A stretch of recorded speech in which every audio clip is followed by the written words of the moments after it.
I want to welcome everyone to the Laupus Library Research Symposium. My name is Jamie Bloss. I am the research librarian here at Laupus Health Sciences Library. And I'm not sure, does anyone know if this is the first research symposium we've held for Laupus? I don't know. Oh, that's very exciting. Okay, cool. So I do have confirmation this is our first one. The idea for this came about when we were all presenting at the Medical Library Association in May this year, and we realized we didn't have enough time in the conference to actually go and sit in on everybody's presentations, because we had a lot of presentations and lightning talks accepted and a few immersion sessions as well, which we won't be able to do those ones today. One colleague in particular I know had so many proposals accepted, they told me that in the future they'll only be submitting 2 at most because they were running around so much during the whole conference. I also did invite the whole library to participate in the day today. So although we only have 4 people who will be doing all of the different 4 presentations today, I hope that everyone in the future knows that they're invited to share and present from other conferences as well if they want to share their work. Before we kick off, I would like to thank everyone who's had a role in preparing for today. I'd like to thank our director, Beth, for allowing us to have the funds for the snacks and for supporting this initiative. I'd like to thank Andrea Bristol for arranging the snacks and doing the setup out there. Roger, Corey, AJ, and Mary for helping me set up with the setup and teardown today of the space. John for arranging the live streaming and recording. And Courtney for arranging with the housekeeping so that we could get the space ready. We have a number of excellent presenters for today. I'll be calling them up and introducing them in between their sessions, and in between each session we'll have 5 minutes for questions and then 5 minutes before the next presentation as we set up for them. So if you need to get snacks or run to the bathroom in between, do stuff like that, feel free. All right, so, and lastly, if you do want to ask questions, if you're live streaming on Panopto, you will have to sign in with your ECU sign-in the right-hand corner of the screen. You may already be signed in, but you'll be able to do that, and we'll bring this mic around to have those questions be asked at the end of the session. So you'll be able to participate if you're joining us online today. So our first paper that we're going to do is Donor Weight Criteria in U.S. Body Donation Programs with Heidi Reis and Soph Myers-Kelley. So I'm going to ask them to come up and do their paper presentation first. And I'll just pull up their slides.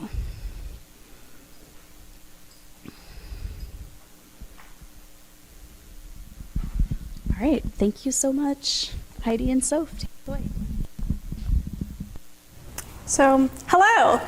My name is Heidi Reis. I use she, her pronouns. And my name is Soph Myers-Kelley. I use they, him pronouns. And we are presenting our paper, Donor Weight Criteria in U.S. Body Donation Programs, Website Analysis, Results, and Next Steps.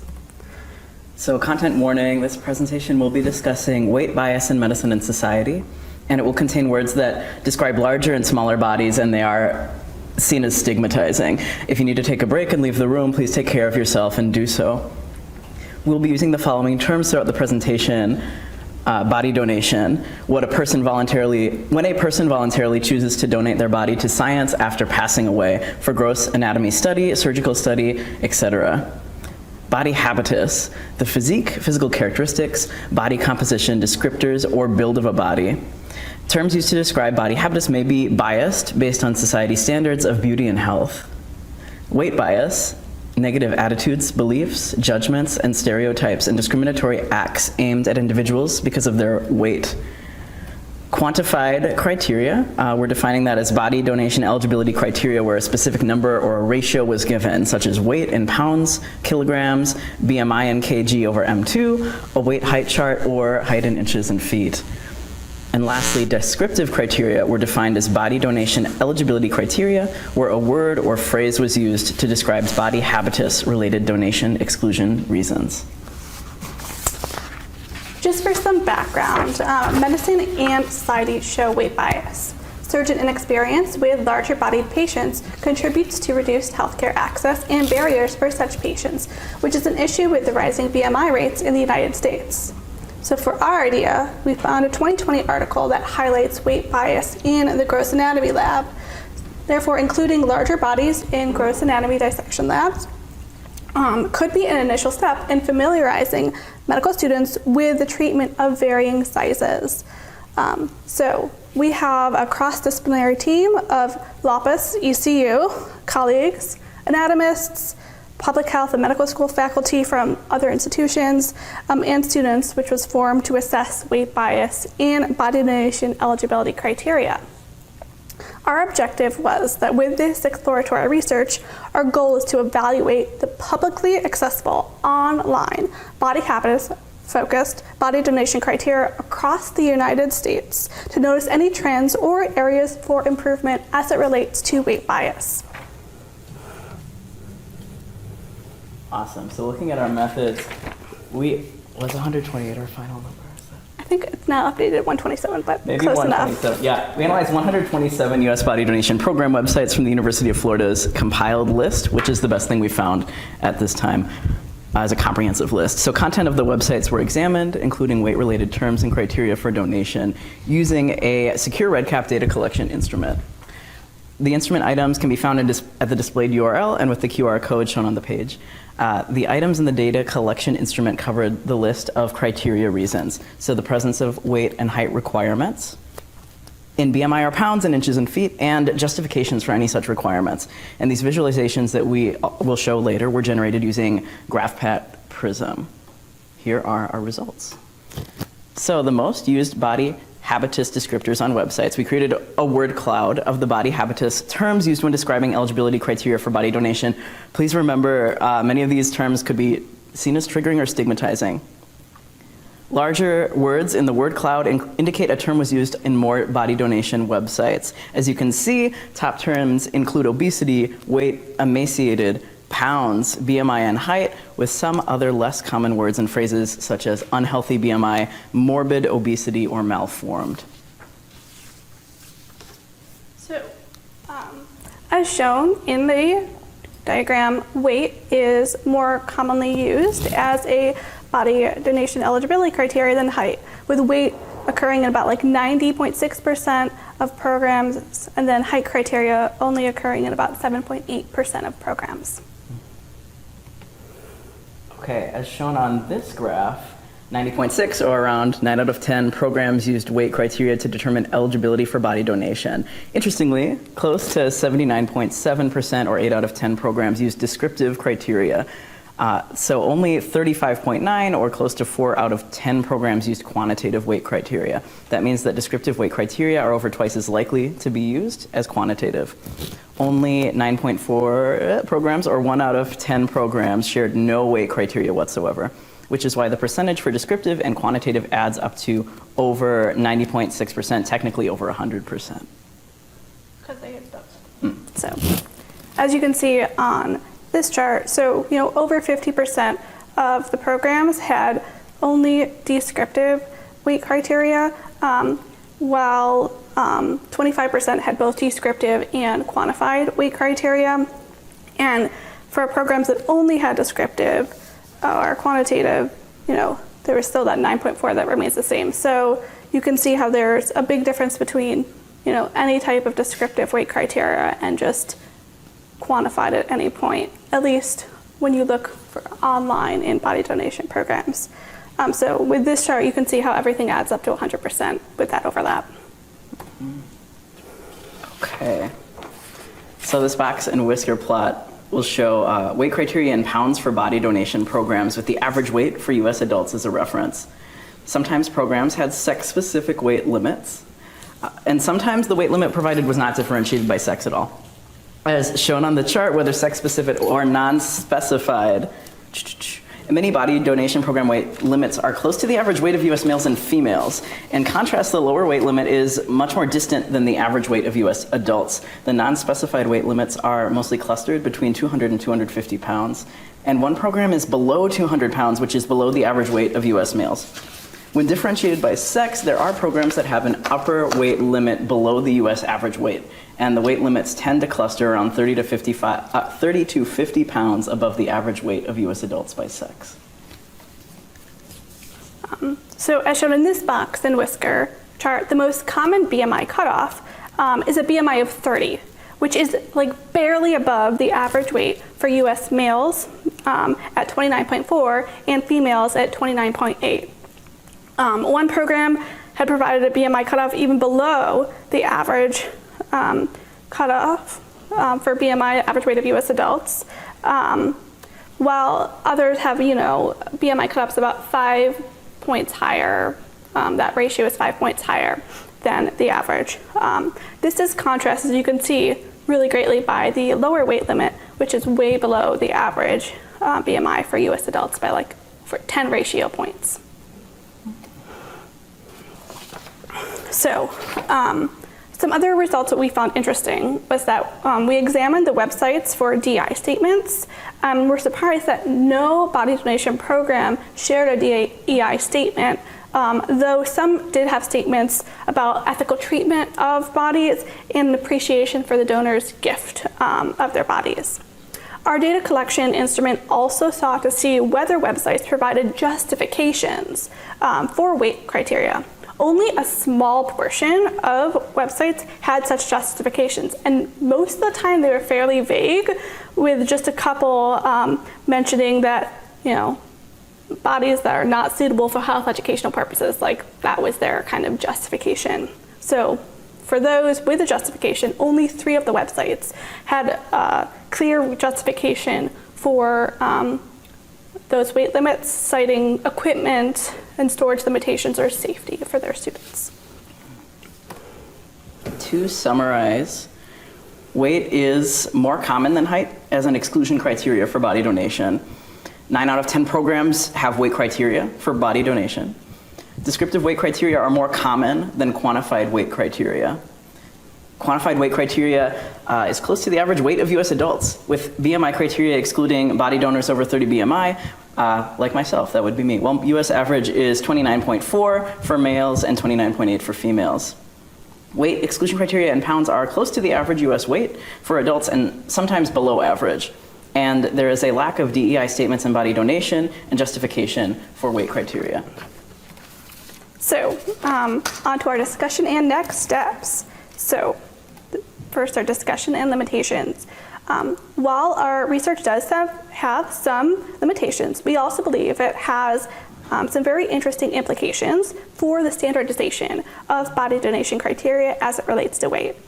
So, here are some of the implications. There is a lack of quantified criteria that might cause confusion about donation eligibility due to weight by potential body donors. Also, the diversity in weight and BMI donation eligibility criteria highlights this lack of standardization of an approach in the body donation process. So because you can see there's like wide gaps between different programs, there's just no clear standardization. We also recognize that we do have some limitations and hypotheses. So we realize that the reason that justifications are not provided for rate criteria might be because programs do not want to overwhelm their donors with too much information. So that could be why limitations are not provided and justifications.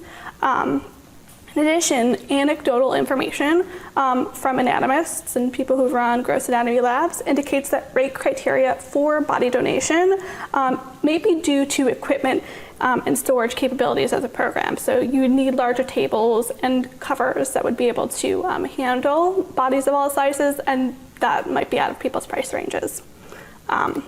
Finally, our website analysis it cannot really say the reality of things. So we just were looking at publicly available website information. So the reasoning behind why limits are used can't be found just by looking at websites. So we totally realize that that is true. But luckily we have some next steps. So as our website analysis cannot answer some of these questions like the reasoning behind weight-related body donation eligibility criteria, we are continuing this research to provide clear answers.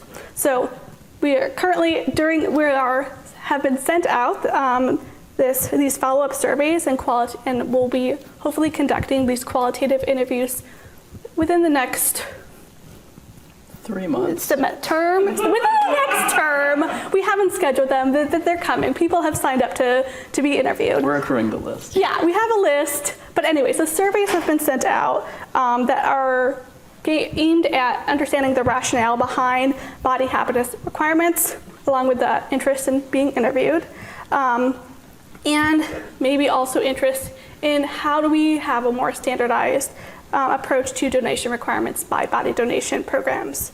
So we're currently working on a paper reporting on this website analysis, and we do have IRB approval for this survey and the interview portions of our research. I think we've got 63 survey results so far, and I know we're sending it out, I think, one more time, but it's pretty good for the amount of programs that are out there that we got in our responses. So finally, our end goal of this 3-stage research project is to contribute to the establishment of standardized and ethical body donation criteria. Those are our references. Feel free to ask questions.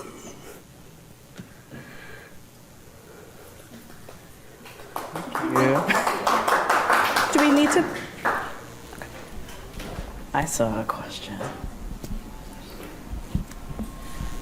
So first a comment, which is I think this is such a great example of how we can apply our skills as information scientists to areas of research that may not be typical within the field. So this is really kind of a novel approach to the research from my perspective, having known research topics here at Laupus for so long. So I think this is really kind of fascinating and awesome that you've branched off into something a little different than typical for us.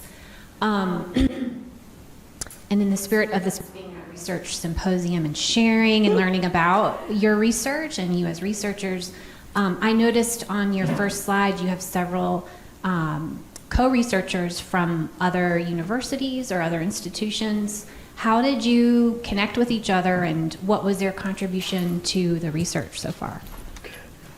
I'm so proud of our team. I connected first through anatomists at ECU. I learned about the organization, the professional development organization, the Association of Anatomists. Is it the American Association of Anatomists? Yeah, it's like AAA. And so I got a membership. I just noticed AAA, and we can't remember if it's the Association of American Anatomists or the American Association. We get that switch. Acronyms are hard. But I posted on their forums and received interest from anatomists across the world. We focused down to the United States due to the lack of information and research out there about this subject. And we found people who were in charge of starting anatomy donation programs, students, people working on their PhDs, people who are working on getting tenure, all interested in this, and people interested not only in anatomy but in weight bias in medicine and in the world. So we have a very wonderful eclectic group that has provided support at every step of the way, from evaluating the websites by hand to writing out these ideas to eliciting feedback or survey for filling out, not only with AAA, but there are so many different anatomy groups across the US. So they've been paramount to the success and the continued success of this project. One of our co-authors is even one of the authors on that 2020 paper that looked at weight bias in the anatomy lab. Yeah, we just reached out to them. So unsolicited advice, if anyone's doing research and you think a paper is really cool or a person, like, you can reach out to them and they might even work with you, which is very cool. Yeah, that's pretty cool. Thank you.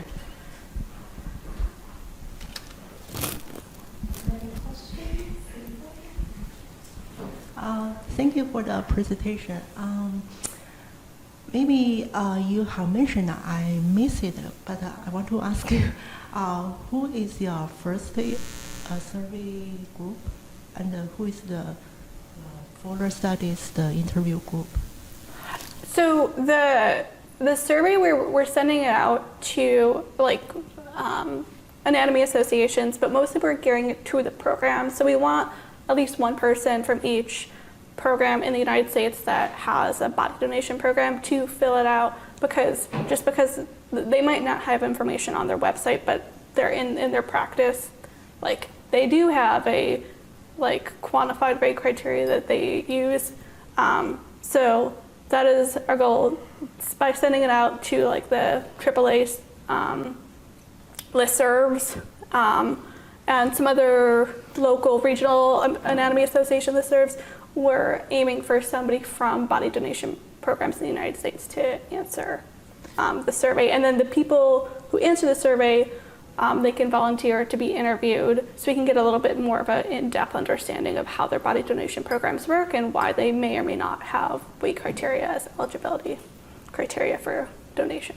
And that's proven helpful because we're already getting results. One program had a maximum limit of maybe 25 BMI, if I'm remembering correctly. I think that was one of the lower ones, yeah. Yeah, so we are getting more information than we got from the publicly available websites.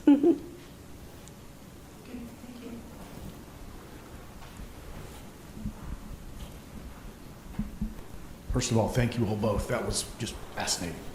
I know you started off talking to the folks at ECU in their body donation program. Looking at the programs around the United States, are they necessarily categorized at universities, or are they some other programs?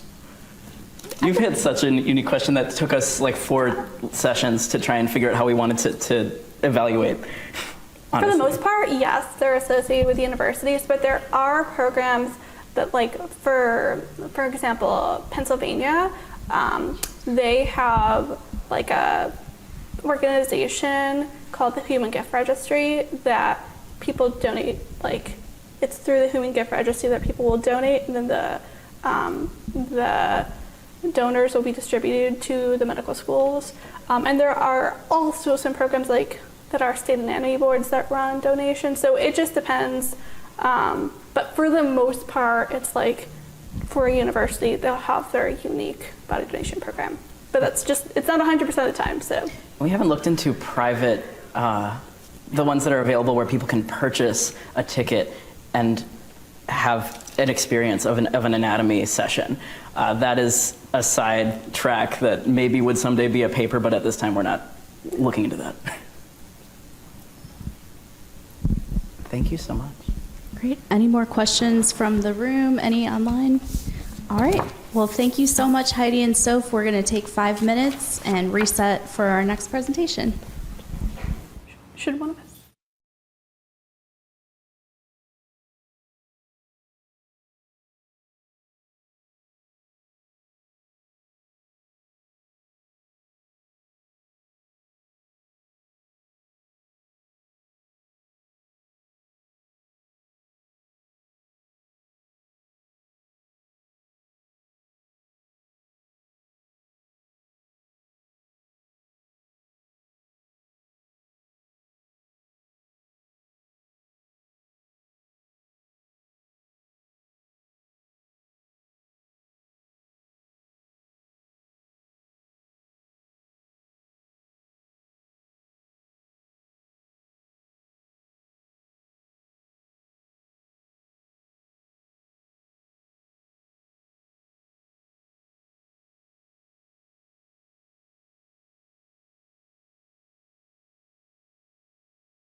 All right, so we're back for our second presentation. I'm going to invite Mary Roby to come up, our Assistant Director of User Services at Laupus Library, and she and I are going to present for our second presentation. So Mary, I'll let you go ahead.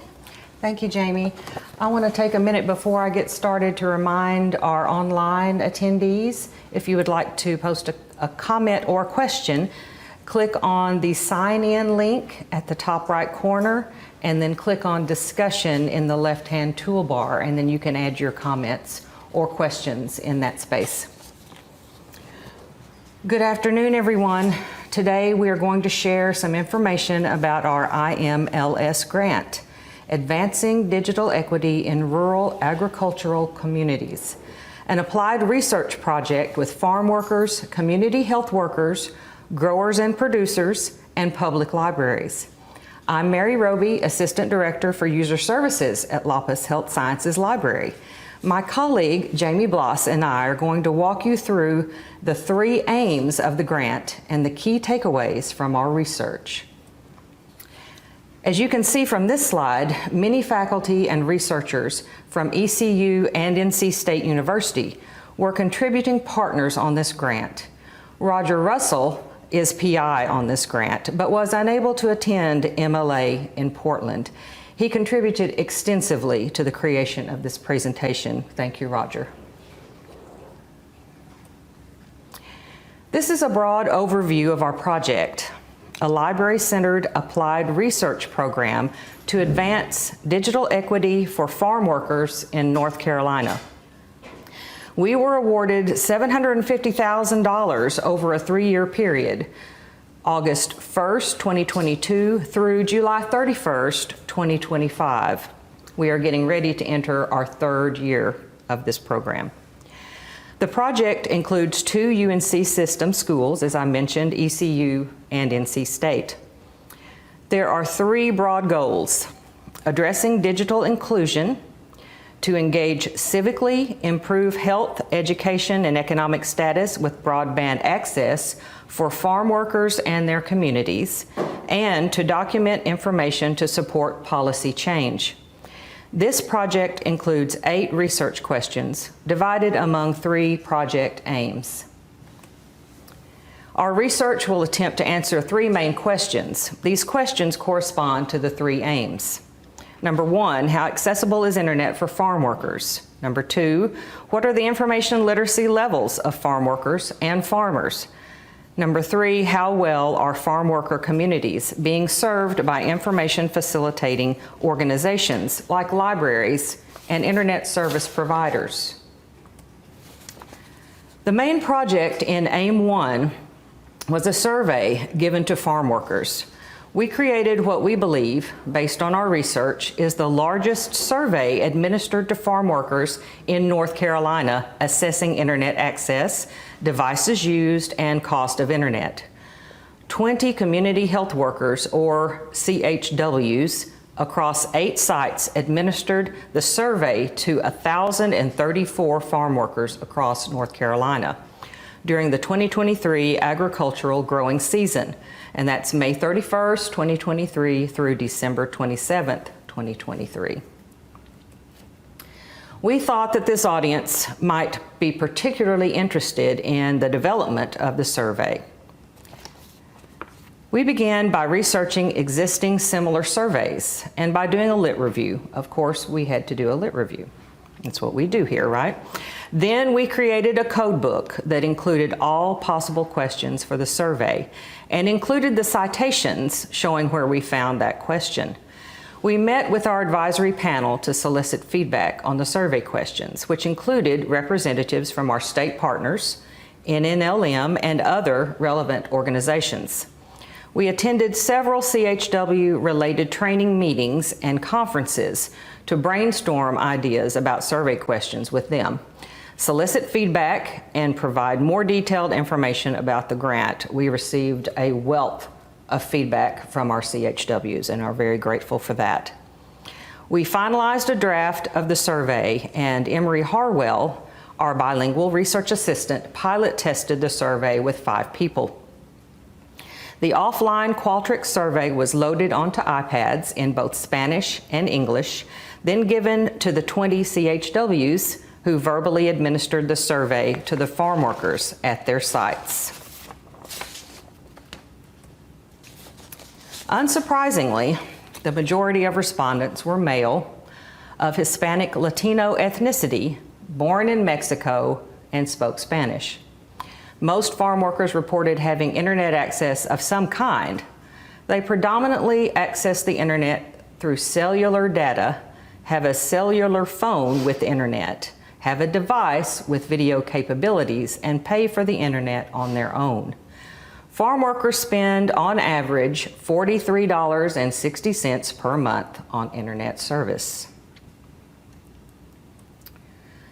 81% of the participants had consistent cell phone coverage for calls or texting, but over 13% could only send messages some of the time.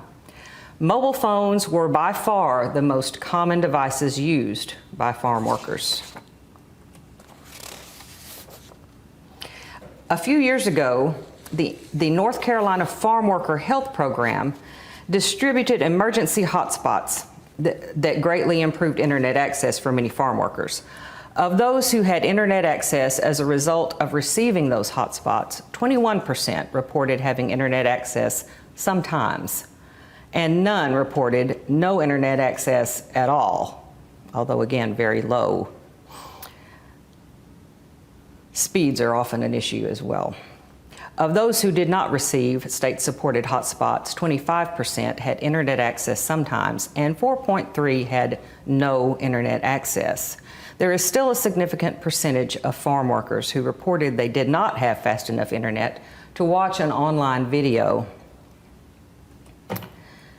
80% of the participants used cellular networks, very high percentage. Most commonly used social media platforms. They used WhatsApp, Facebook, and YouTube. Our preliminary conclusions from the data reveal that almost 1 in 4 farm workers did not have consistent internet access. The Affordable Connectivity Program, which actually ended in April of this year, and the State Hotspot Program are both limited by funding and thus are unlikely to be permanent solutions. Slightly more than half of farm workers did not have internet speeds that allowed for consistent use of video calls. The majority of farm workers are using cellular data and mobile devices for their access. Our findings document important inequities in access to the internet and the services and information therein for farm workers. We have completed the survey collection portion of AIM 1. We are continuing to analyze the data and are currently actively disseminating the results through various conference presentations and journal articles. Now I'm going to turn it over to Jamie, who will share AIMs 2 and 3. Thanks, Mary. So again, I'm Jamie Bloss, research librarian at Laupus Library, and I'll take you to our AIM 2 of the grant first, which I'm helping lead. So our main research question for AIM 2 is, what are the information literacy levels of farm workers and farmers? So we have those two distinct populations. And to that end, for this AIM, we did a mixed methods approach. So we started with focus groups of growers and producers and interviews with farm workers. And then from there, we were able to develop a survey for both farmers and farm workers in year 2 of the grant. The main findings from the qualitative portion of AIM 2 reflect what is generally indicated in the existing literature, that age and education levels can somewhat determine the digital literacy skills of farmers. Farm workers seemed less confident, however, in their digital and information literacy skills overall, but lacked the time and opportunity to learn more. And I've got a couple quotes for you from the qualitative portion of the study. So this is from a Sampson County focus group participant, so a grower or producer, and they said, the older you get, the more of a challenge that is. Even if you get trained up, the technology is always evolving. And then a farm worker from one of the interviews said, Like we were saying, I lack literacy and I would like to learn the internet because it's nice. Like years ago, phones weren't a thing, so we would line up to talk. And now the internet is really nice, but for those who learn it, for those who have studied it. But for me now, since my time has passed, I didn't learn it. But I do like the internet, except when the network falls. But aside from that, everything's fine. I do like it. It's a shame that I am old. If I weren't, I would like to learn much more because it is really nice. And so this is the preliminary results from the survey of growers and producers we did in the year 2 of the grant. So we developed questions about digital and information literacy skills, and 129 people responded. And most of them, of the growers and producers we asked, had access to a digital device of some kind. Almost half of the group had made and attended a telehealth appointment, and about half had never done so, which highlights the divide in comfort levels and access to these types of appointments for rural constituents. About 54% of respondents were willing to do a telehealth appointment, but a good portion still did not prefer a telehealth visit. All right, so moving on to our aim 3 of the grant, the primary research question for this aim is how well are farm worker communities being served by information facilitating organizations like libraries and internet service providers. So for this part, we started off by surveying public libraries and some academic and community college libraries to find out more. We had 58 responses total for this part, and 50% of those folks had actually already participated in outreach to some sort of agricultural community.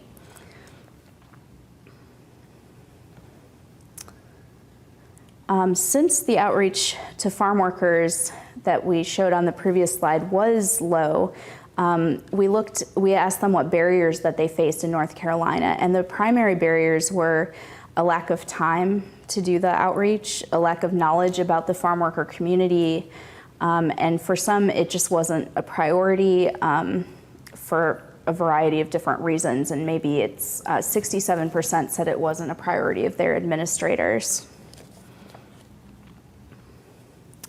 We also asked if the libraries had participated in broadband planning or implementation of any kind, and 30% of those folks that we asked, of the 58 responses, had participated in some activities related to broadband planning and implementation. So as a second part to aim 3 in our second year of the grant, we're conducting interviews, and we're just about finished conducting those interviews now with librarians and administrators who had participated in either the outreach activities or the broadband planning. So before we end, I'd like to give some more information about our project and the contact info of the 2 presenters today. So there's Mary and my email. We do have a grant website that we are updating with information sheets and results. I know it's a lot of survey results, so if you go to the website, you'll be able to see some fact sheets there. We'd also like to thank our really important grant partners. So we worked with Student Action with farm workers out of Durham, North Carolina, and we also worked with community health workers from Ashe County Cooperative Extension, Continia Health, El Proyecto, or the NC Farm Workers Project, Good Samaritan Clinic, Kinston Community Health Center, Piedmont Health, Roanoke Chowan Community Health Center, Surrey Medical Ministries, and we've had a really good grant advisory panel, and we'd like to thank them all for their valuable input in these community engaged research projects. And here is the QR code for our website, so feel free to go there for a full listing of all of our grant core team members, the partners, the advisory panel members, and a fact sheet on the AIM-1 survey data. We're gonna keep updating that as we finalize our results. So thank you so much. We'd love to take questions.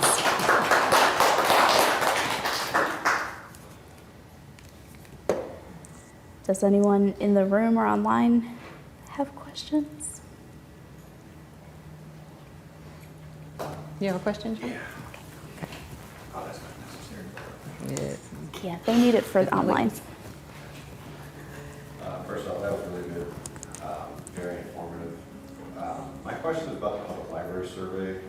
You say like 20% say other things are more important. Do you have any idea what those may have been, or do they not get that in depth? That's a really good question. That would be one of the things from the interviews that we're conducting that we're probably finding out. We have Roger here. I don't know if he knows off the top of his head if they talked about if just other populations are more prioritized than farm workers. That would maybe be my guess, but. We did, sorry. Thanks, Roger. Thanks, John. Yeah, we did 11 or 12 in the neighborhood of that number of interviews, and I know we're in the middle of analyzing all of that, but I suspect that'll shed some light on things. From the survey data, we tried to keep the number of open fields where people could just write stuff in to a minimum so that we could analyze it a little bit more easily. But we did get some of that, but nothing really jumps out as a clear answer to that question. I think the thing that I remember seeing more often was it was just not a priority that was set by administrators. And so they weren't given time or additional funding or any other resources, they being the rank and file librarians, to endeavor in those kinds of outreach activities. Thank you, Roger. It's nice to have the PI in the room here to help us. So, did anyone else have questions in the room or online for us? Did you want to add anything else, Roger? Thank you. All right. Well, then I think we'll end there and we'll take another 5 minutes and we'll get our next presenters ready. Thank you so much.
All right, we're back. We did receive one question from our live stream folks, so I'm going to head back there so we can answer that one question from the last presentation.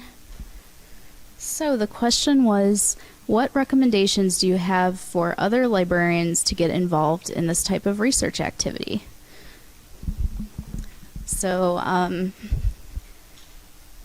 think the way that all of us got involved in it was kind of just serendipitous, but it was mostly about relationship building. So it started out from a previous National Library of Medicine grant that I was asked to take part in 2019. One of our former librarians here, Gina Fernhaber, had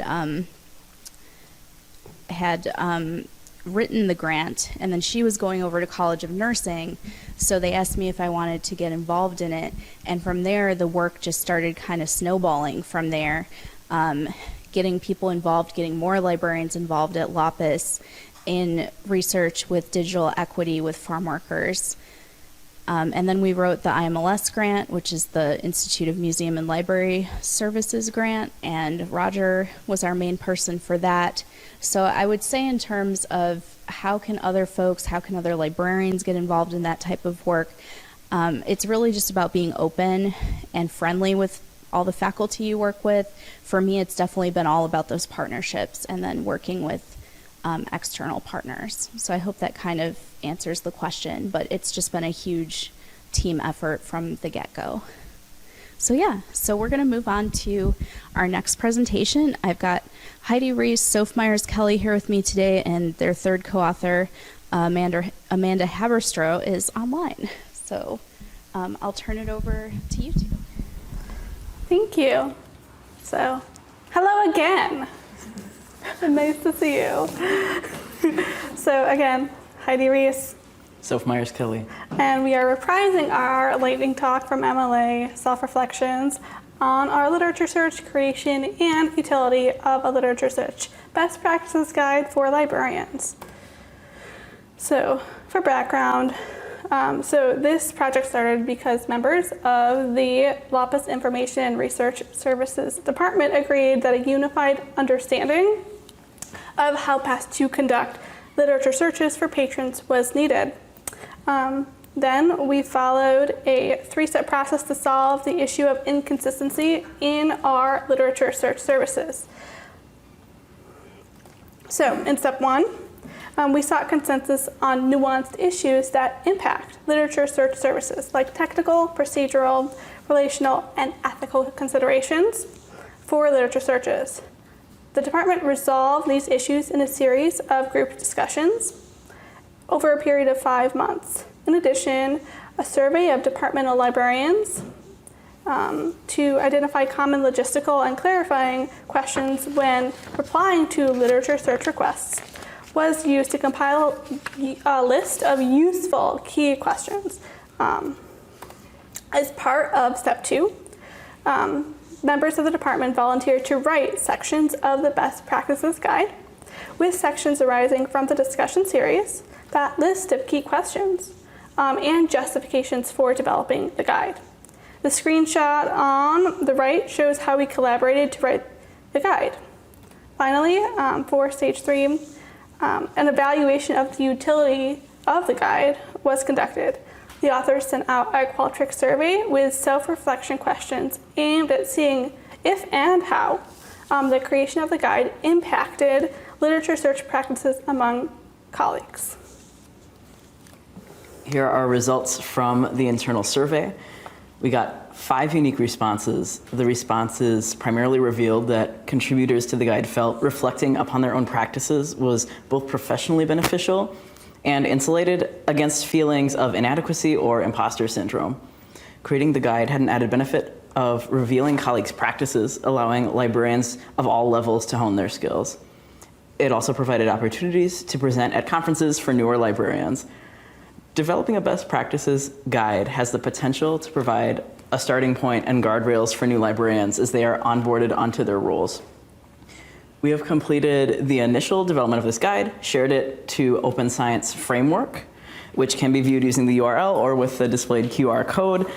And future steps will include an evaluation of the usefulness of this guide in practice, which will be undertaken 2024-2025 as we use the guide to onboard and orient new departmental librarians who will join us this summer and in the fall.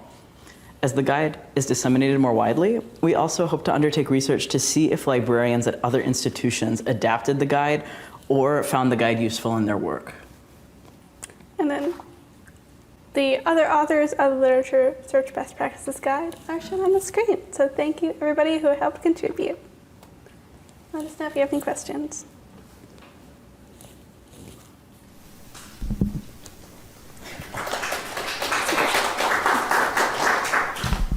Thank you so much, Heidi and Soph. Did anyone in the room have questions for this lightning talk, or anybody online?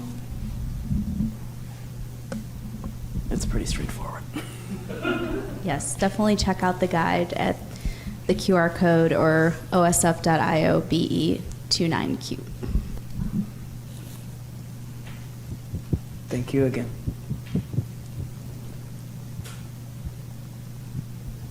I'll give everybody online a second too if they're typing, and then we can take another short break. Mm-hmm.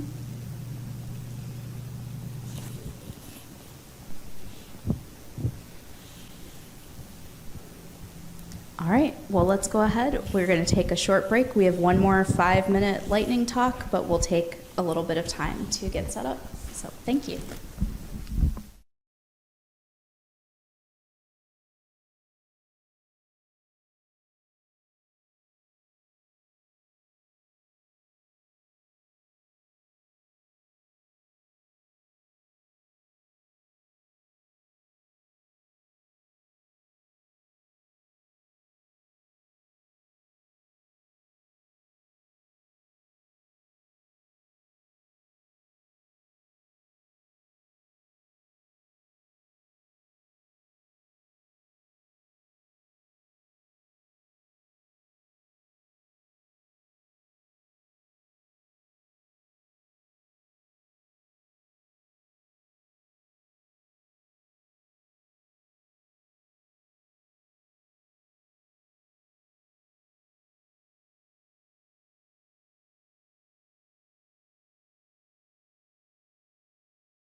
right, so we have one more lightning talk for y'all today.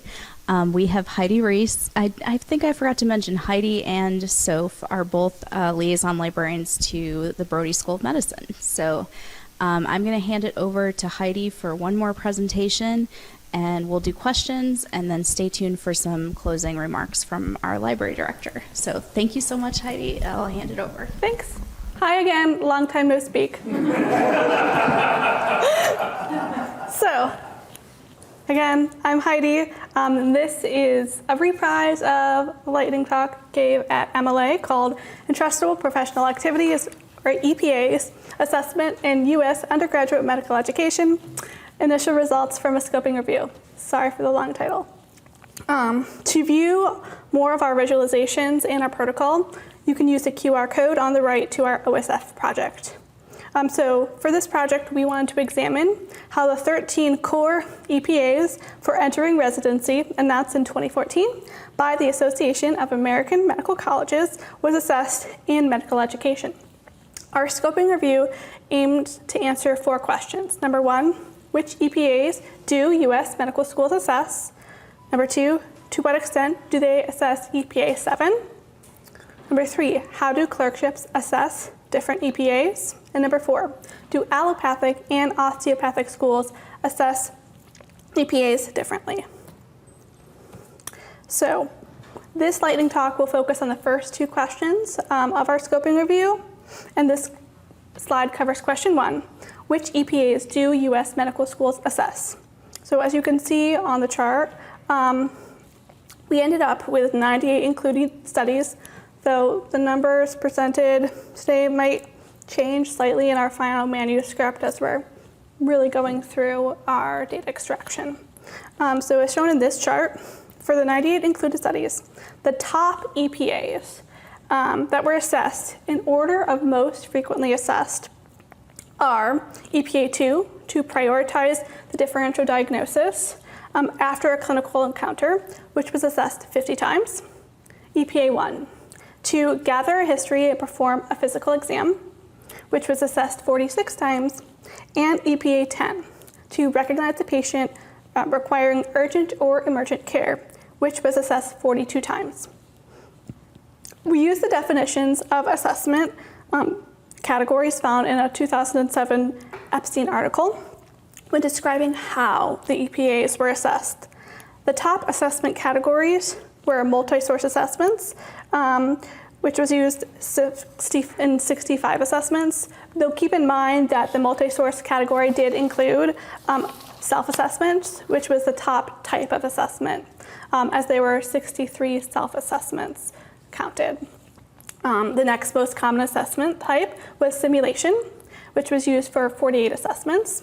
And finally, supervising clinicians was the third most used assessment type with 39 tallied assessments.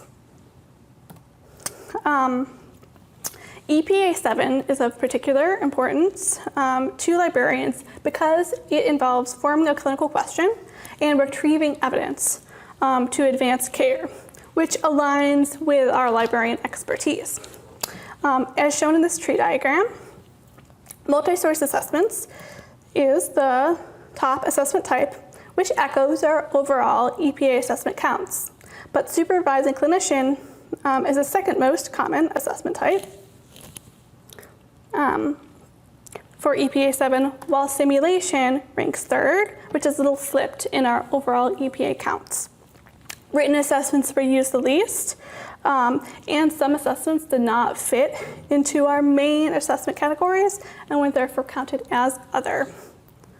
Of the 13 EPAs, EPA 7 was ranked 9 out of 13 in terms of frequency of assessment in the published literature.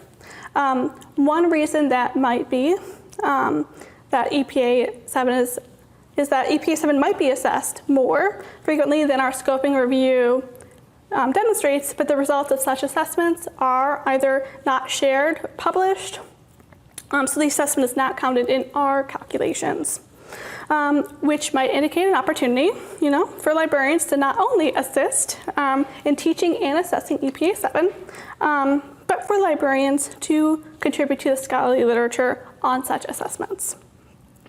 And if EPA 7 is indeed less frequently assessed in U.S.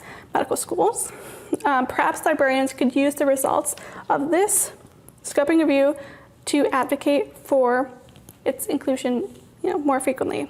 Perhaps like with the night on call OSCE that NYU does, that does have a specific EPA 7 station.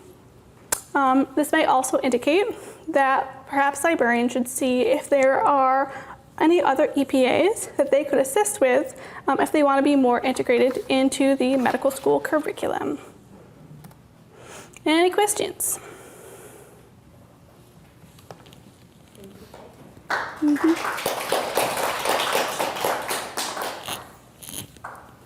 had a quick question before I pass the mic around.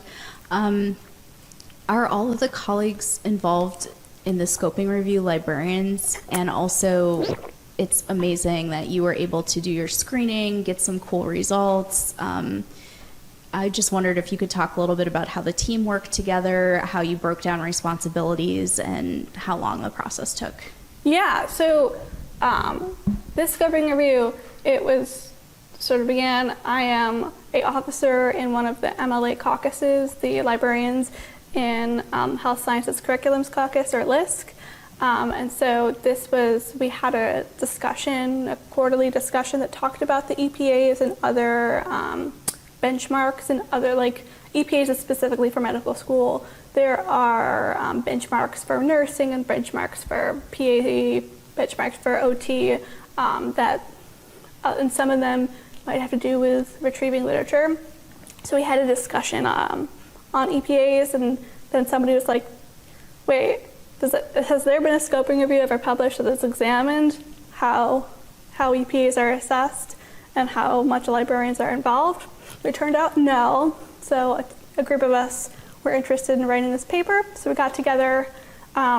It's been, I guess, like a year and a half, 2 years. So we started this back in, I don't know, like June, February, I don't know, 2023. And then, we had our searches peer reviewed. I had access to Confidence, so we uploaded everything to Confidence, and then the four of us, because none of us are at the same institution, we're all across the country and in different time zones, which makes things a little bit difficult.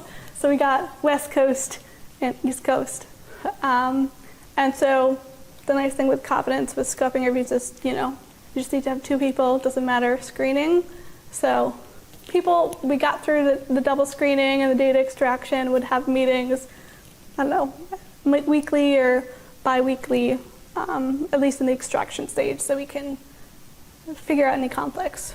But I had more time sometimes at the beginning, so I would I screened, a larger portion of the titles and abstracts, and then just would have people who had fewer time, a little bit less time to just do the second screening for anything.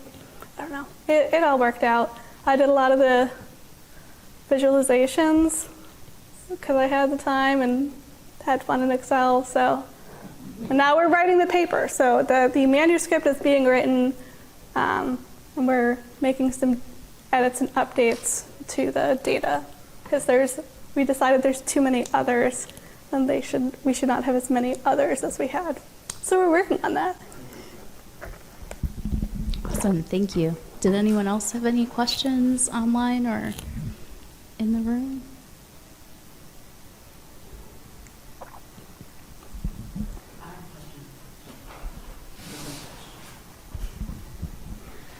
Hi, I'm curious about where you might be interested in publishing, because this could go into library journals, it could go into medical education journals.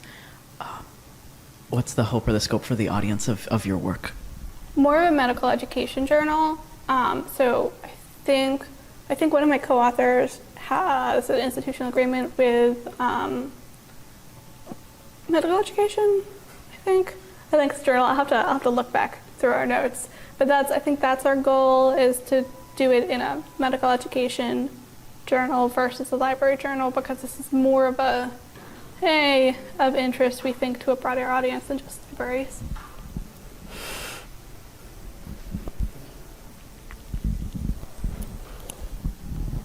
All right, anyone else? All right, well, thank you so much, Heidi. Really appreciate you taking part today. And I'm going to invite our director, Beth Ketterman, up to give some closing remarks.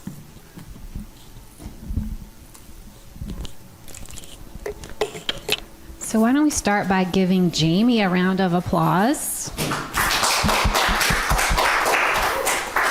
Yeah, it was Jamie's idea to do this, and I think it turned out wonderfully.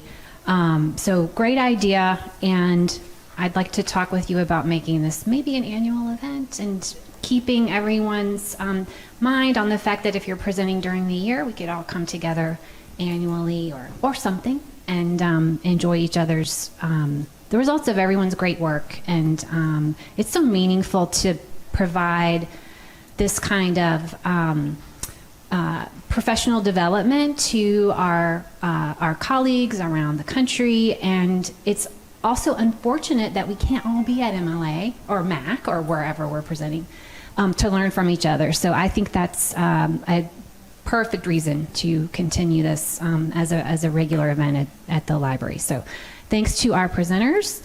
As I was thinking about this style of presenting, right, a 15-minute paper presentation, a 5-minute lightning talk, I thought about two quotes that have stuck with me. One of them is attributed to Mark Twain, who pretty much every other quote is attributed to Mark Twain, I think. So maybe this was his, maybe not. But supposedly, he started off a letter by saying, "I intended to write you a short letter, but I didn't have time, so I wrote a long one instead." And then another quote from Vice President Hubert Humphrey that I read recently that I thought was pretty great. So apparently he was asked before doing a presentation, how long will it take you to prepare for a 15-minute talk? And he said, a week, but if you can give me 2 hours to talk, I can do it right now. So it takes a lot of time and effort to distill this amount of work down into, again, something like a 15-minute or certainly a 5-minute lightning talk. So I want to thank you all for putting that time and effort into doing that and communicating your work in a way that we can all understand and that is so valuable to us as learners within the profession as well. So thank you so much. I also want to thank everyone who joined us here in person and who joined us online. I hope you all found it very valuable. And I'm going to volunteer all the presenters for additional responses to questions. If you think of something after we leave today, please do reach out to them. Who doesn't like talking about their research, right? So ask away. I'm sure they'd be delighted to share more. I'm so glad we did this. Thank you again, Jamie, and to everyone here and online. Enjoy the rest of your day. Thank you.